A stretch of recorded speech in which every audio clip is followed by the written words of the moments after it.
Dawa på norsk.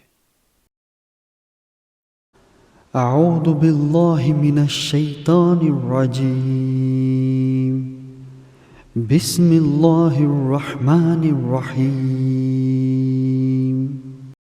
USAs BI tillater muslimsk oppfordring til bønn Adhan i forkant av Ramadan. Den amerikanske byen Minneapolis har vedtatt en resolusjon som åpner for at Adhan, den muslimske bønneoppfordringen, kan kringkastes året rundt over høyttalere. Bystyret godkjente resolusjonen som skulle anerkjenne starten på den hellige måneden Ramadan som begynte 2. april i år, om å tillate Adhan, som vanligvis varer 3 til 5 minutter, og kringkastes med høyttalere mellom lokale timer klokken 07:00 og 22:00. Under tiltaket vil moskéhøyttalere kunne kalle til bønn 3 ganger om dagen, forutsatt at volumet er under en viss desibelgrense. Muslimer har vært en del av Amerika lenge. I over 400 år siden kom de første muslimene til Amerika som slaver, og Minneapolis har blitt et hjemmested for en av de største befolkningene av somaliere og østafrikanere i nasjonen, og deres muslimske tro er velkommen hit, heter det i resolusjonen. Og moskéer rundt om i byen kan feire denne ramadan, og hver dag med det flere 100 år gamle bønneoppfordringen som observeres av muslimer rundt om i verden.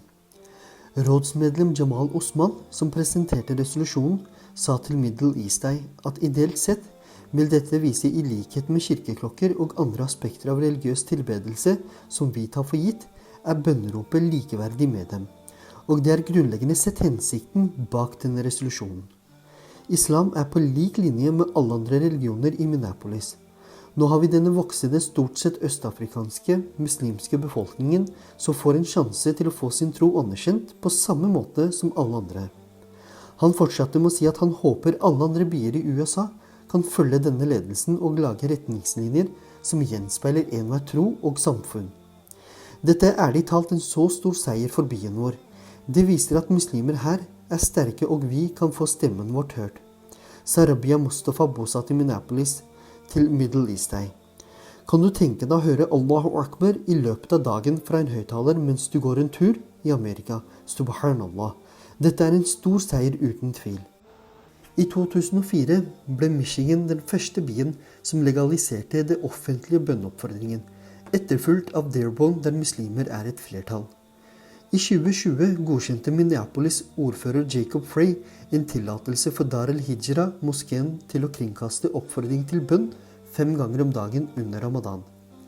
Minneapolis og St. Paul, som omtales som tvillingsbyene i Minnesota, har en befolkning på rundt 182 000 muslimer, ifølge 2017-statistikken. I en uttalelse sa Islamic Association of North America: muslimsk, somaliske og østafrikanske Minnesota-boere har vært en del av Minnesota i mange år. Og dette trekket fremhever viktigheten av inkludering og at den muslimske troen er akseptert og feiret her.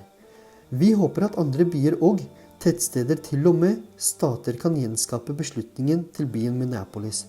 Vi bør alle muslimske ledere sørge for at de søker rettighetene til samfunnet.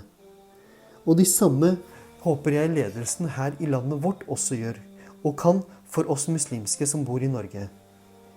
Med dette så takker jeg for meg inntil videre. Wa akhiru da'wana alhamdulillahi rabbil alamin. All lovsanger og takk til Allah, universets herre. Amin. Ya rabbul alamin.